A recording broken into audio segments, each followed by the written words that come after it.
சாலையில் மயங்கி விழுந்த நபர் மருத்துவமனை மருத்துவர்களின் துரித நடவடிக்கையால் உயிர் மீட்பு.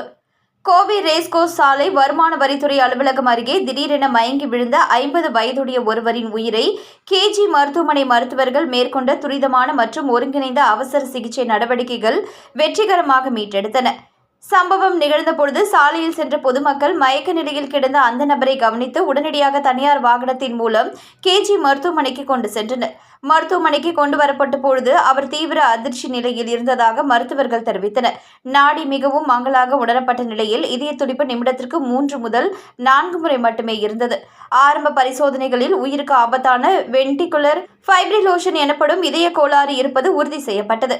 உறவினர்களோ அல்லது அடையாள ஆவணங்களோ இல்லாத நிலையிலும் அவசர சிகிச்சை குழு நேரத்தை வீணாக்காமல் உடனடியாக சிபிஆர் மற்றும் டிப்ரிலேஷன் சிகிச்சைகளை தொடங்கியது. இதய நிபுணர்கள், அவசரமாக சிகிச்சை மருத்துவர்கள், செவிலியர்கள் மற்றும் தொழில்நுட்ப நிபுணர்கள் அடங்கிய பல்துறை மருத்துவ குழு ஒருங்கிணைந்து செயல்பட்டதன் மூலம் நோயாளியின் நிலை கட்டுக்குள் கொண்டு வரப்பட்டது.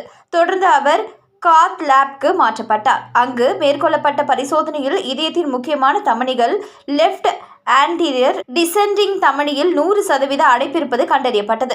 இதனைத் தொடர்ந்து உடனடியாக அவசர ஸ்டென்ட் பொருத்தப்பட்ட இதயத்திற்கு தேவையான இரத்த ஓட்டம் மீட்டெடுக்கப்பட்டது. தற்பொழுது அந்த நபர் சீரான நிலையில் மருத்துவ கண்காணிப்பில் உள்ளதாக மருத்துவமனை நிர்வாகம் தெரிவித்துள்ளது. அவசர நிலைகளில் எந்தவித தாமதமுமின்றி உயிரை காப்பதே மருத்துவமனையின் அடிப்படை கொள்கை. இந்த சம்பவம் அதற்கான இன்னொரு எடுத்துக்காட்டு என மருத்துவமனை தெரிவித்துள்ளது.